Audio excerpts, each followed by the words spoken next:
নমস্কার বন্ধুরা, আমি সিদ্ধার্থ। আমার চ্যানেলে আপনাদের স্বাগত।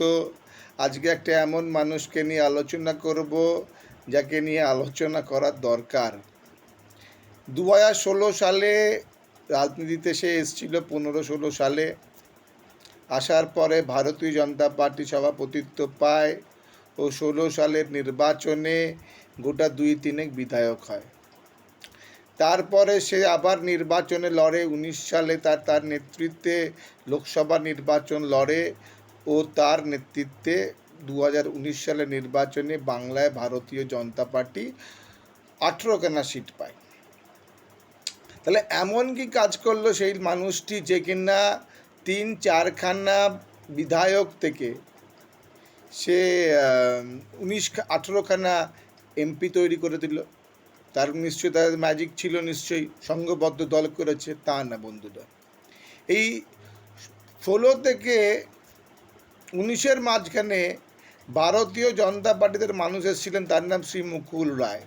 সেই মুকুল রায় দক্ষমতায়, মুকুল রায় সিস্টেম অ্যান্ড মেথডে, কারিগরিতে, যেভাবে তিনি তৃণমূল কংগ্রেসকে তৈরি করেছিলেন ও বুথ লেভেলকে অ্যানালাইজ করেছিলেন, সেইভাবেই শুনি ভারতীয় জনতা পার্টিকে অ্যানালাইজ করেন ও কিছু লোককে মাইগ্রেট করে অন্য দল থেকে এই দলে নিয়ে আসেন। যেমন ধরুন খগেন মুর্মু, যেমন ধরুন সৌমিত্র খা, যেমন ধরুন অর্জুন সিং, যেমন ধরুন নীতিশ পরামানিক।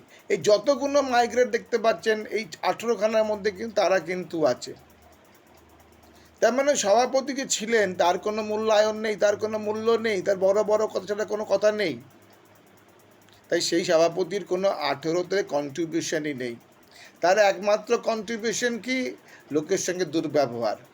সে বাবুল সুপ্রিয় হোক, সে মুকুল রায় হোক, সে শুভেন্দু অধিকারী হোক, তার একটাই আগ্য, তার মূল্যবোধ হচ্ছে দুর্ব্যবহার। আর দেখুন তাতেই 2021 সালে নির্বাচনে তাই হয়েছিল। কৈলাস বিজয় বর্গীর সঙ্গে হাত মিলিয়ে একটা 200 আসনের বিজেপি 77 আসনে থেমে গেল। তারপর ভারতীয় জনতা পার্টি ওনাকে সরিয়ে দিল ও সুকান্ত মজুমদারকে নিয়ে এলো। ও সুকান্ত মজুমদার একটি মাত্র নির্বাচন লড়ল 24 সালের লোকসভাতে। পারফরমেন্স এমন কিছু হতে পারেনি, হতে পারে, ঠিক হতে পারে, কিন্তু বিতর্ক হয়নি। একটা শিক্ষিত একটা অশিক্ষিত মানুষের মধ্যে পার্থক্য, সবাইকে নিয়ে চলার ক্ষমতা সুকান্ত মজুমদারের ছিল, যেটা আগে সভাপতির ছিল না।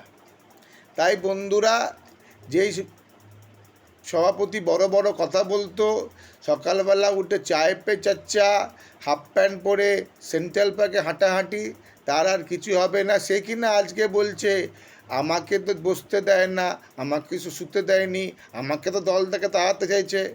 বাবা, তোমার দ্বারা কিচ্ছু হবে না, গালাগালি ছাড়া আর কিচ্ছু হবে না।